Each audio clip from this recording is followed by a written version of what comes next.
Season 7 cast interview, so you don't have to. Today we are going to discuss Chellandria. They were on Keke Palmer's Baby This Is Keke podcast, and it was nothing but that, a Keke. Keke didn't really ask too many hard-hitting questions, which I understand why, because they've been going through such a tumultuous time in regards to a lot of the racial undertones that's going on between Hooters fans and the cast members surrounding the whole idea of what a girl's girl is. So I think Keke took it a little bit easier on her, didn't ask all the questions that I wanted them to ask, but neither here nor there. We're going to get into what they did talk about, which still was a lot of good meaty information that we got from the girls. So let's jump right in. Keke begins the podcast by asking the girls, so how have things been since you've left the villa? And both girls were excited to be home, excited to see their families. They did mention that prior to leaving the villa, they do see a therapist, just discuss any hard-hitting topics that may be an issue for them, to let them know that this season was really popular. So they had an idea that the season was huge, but they didn't know how huge it was until they got home and they were influxed with all the fanfare and things of that such. So in that respect, they were really happy about it. They did touch on a little bit the racial influx that was happening during this season that was different from other seasons, where it did happen slightly but not to this magnitude. You guys know about the Olandria and the George Floyd thing, and the BuzzFeed and Shelly thing with the knuckle sandwich. So some of those things were overwhelming and they were really disappointed in it, and they're still taking that on. The edit that they got regarding being mean girls is a little bit shocking to them, because they did believe that they were friends with all the girls. It was a very girl season. Everybody got along. And also Olandria, in her respect, she felt like she was kind of like the mother hen of the group. That's why the night of Casa, everybody ran to her. So she felt like it was a little bit of a disappointing to see how the fans viewed her when she got out. But on the other respect, the whole Chellandria thing, she did say that she was really proud of herself and that America really supported her in that respect. America don't play about her, which we don't, girl. So that was good.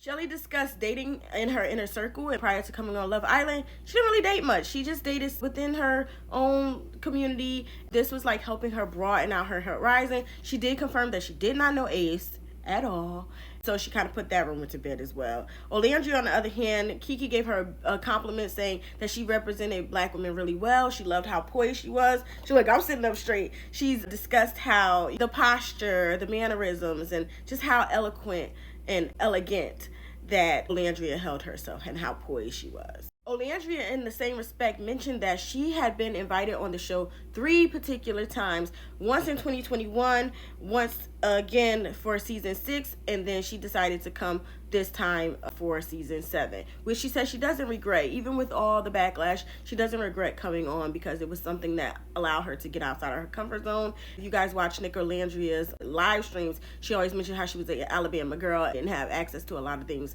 outside of her environment. So this has pushed her to reach beyond the stars, essentially. So Keke talked about the beginning and how 2 girls, black girls, were walking in hand in hand, and how we had not seen that in Love Island history before. 2 black girls walking in as the forefront, as the main cast. So the OGs, so to speak. They were really proud of themselves because of that. They couldn't believe that they were walking in together either, because they had never seen that before. Usually there's like a black girl and a white girl, or 2 white girls. So the fact that 2 black chocolate girls were walking in hand, they already knew that this was going to be a different kind of season.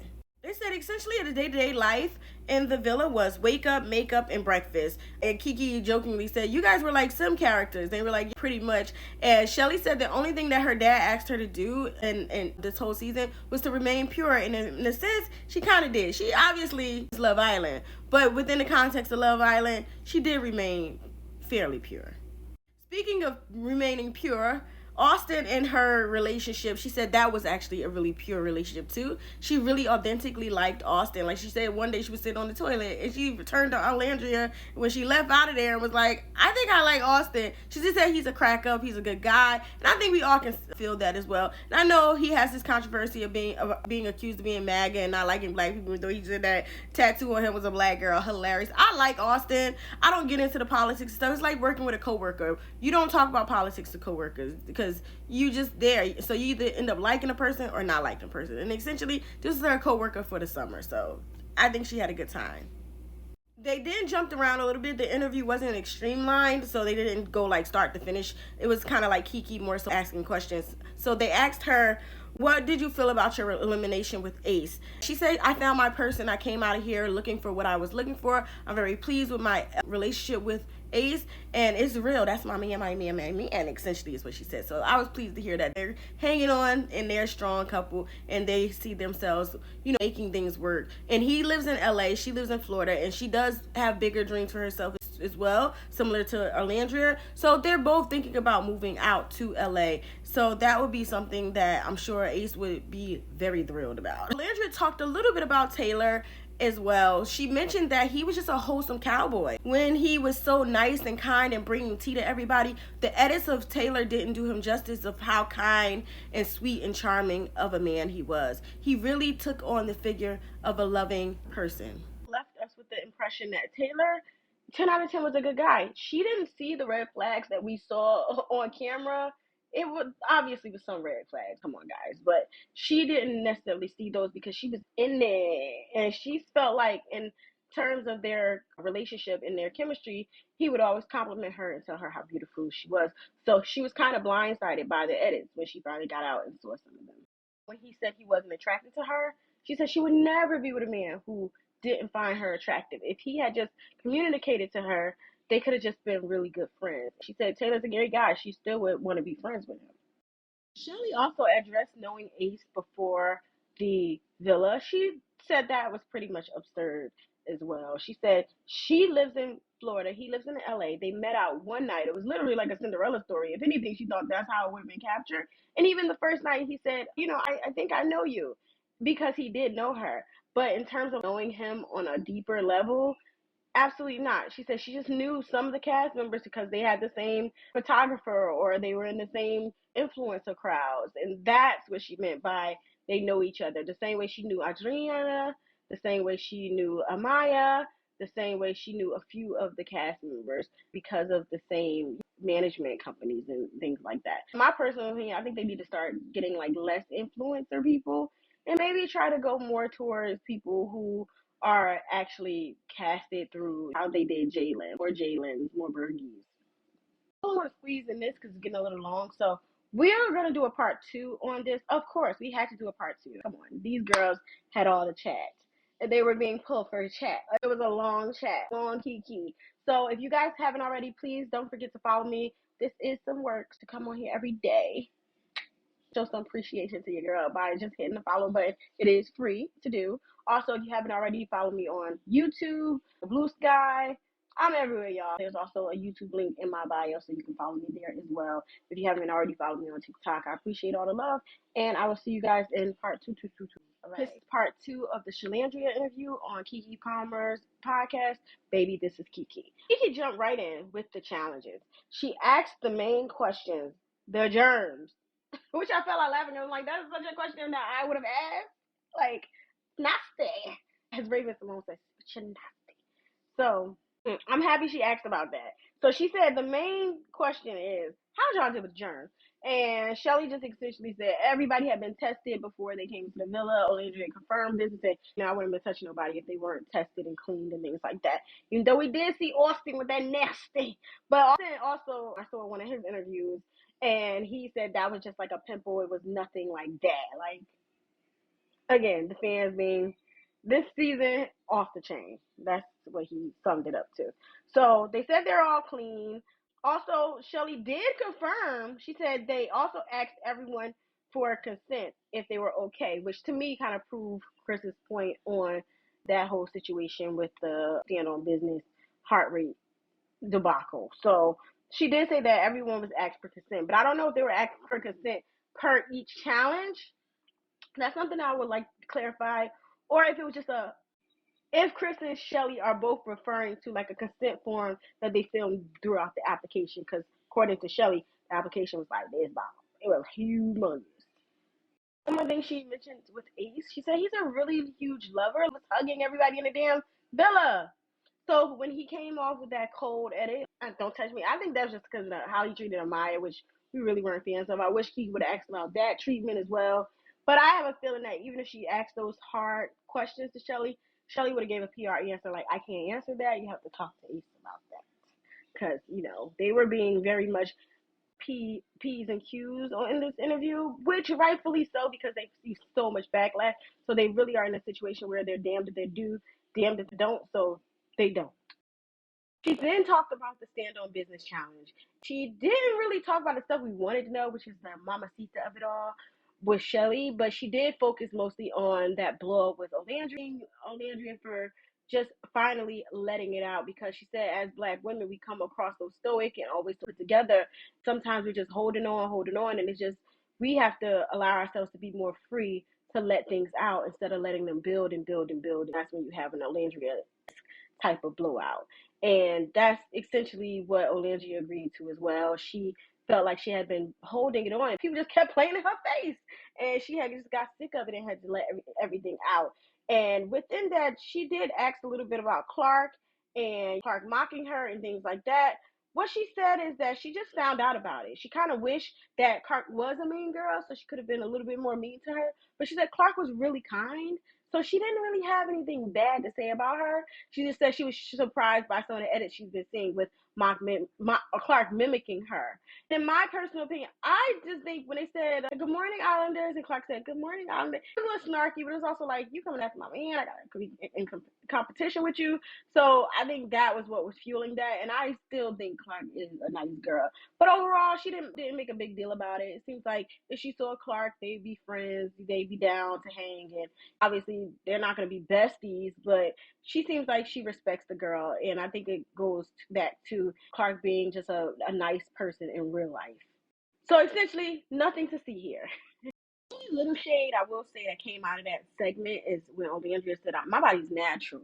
If you're gonna compare me with somebody who's also has a natural body, natural everything. T is me.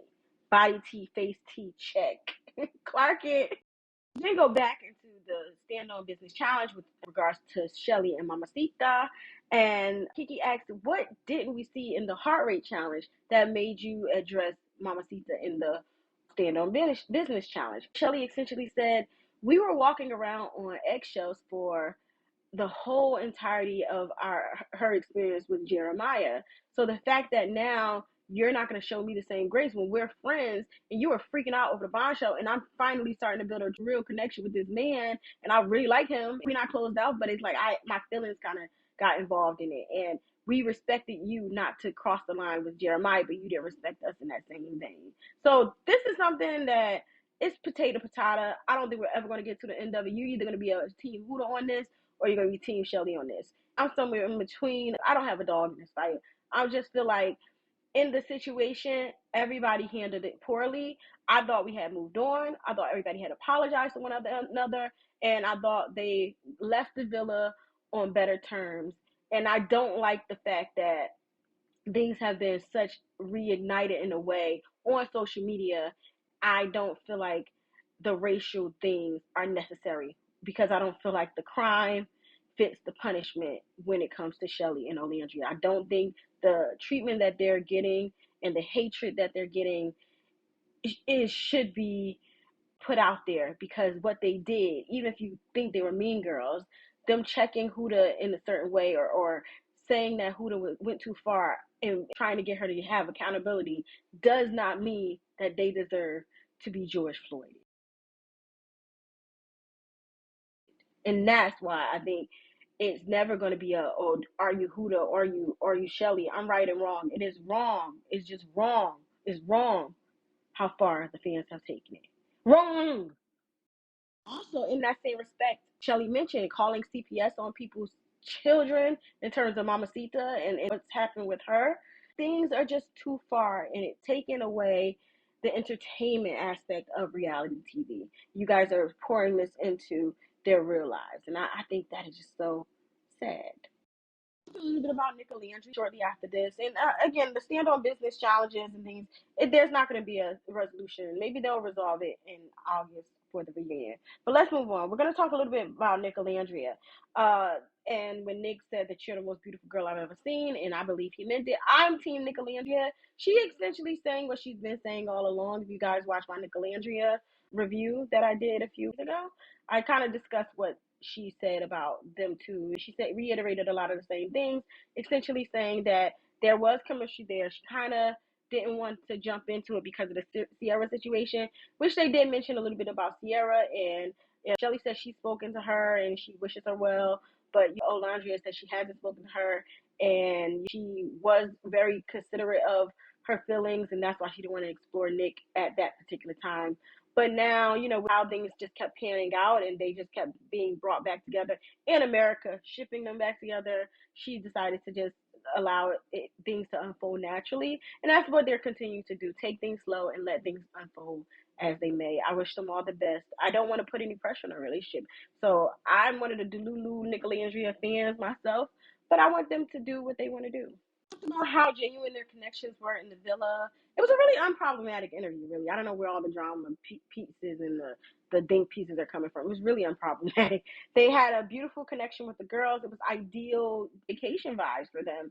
Brian and Maya as their winners, they were really proud of Maya, really, really proud of Brian. And they felt that Brian showed up for her. And that was beautiful because it wasn't even within the couple. It was just like him doing it as a man. So when he did that, and that was the connection that was built on top of that, they were like chef's kiss. It was just a beautiful thing. A game called Truth or Islander, which was really fun. And they called Ace on, about a question regarding who was the most performative. None of them gave answers. Again, they're on a PR tour, and they're not adding to any sauce to the mix that's already spicy. Played top three kisses. Shelly said Ace, Sierra, and Chris. And Olandria said Nick, of course, Chris, and Ace, which was a little shocker to me. But overall, they just had a lot of fun. They didn't really get into too much mess. They kept classy and kept it cute as they should, and I really enjoyed it. It felt like just hanging with your girls, just a good Keke, literally. Baby, this is Keke, and this is Nicole. I am Give This Girl a Mic. I hope you enjoyed today's episode. If you did not already, please don't forget to like, comment, and subscribe to my YouTube page. The link is above. And if you haven't already followed me here on TikTok, please do that as well. I appreciate you stopping by. And if you made it this far, drop some likes in the comment section. Bye. Take care.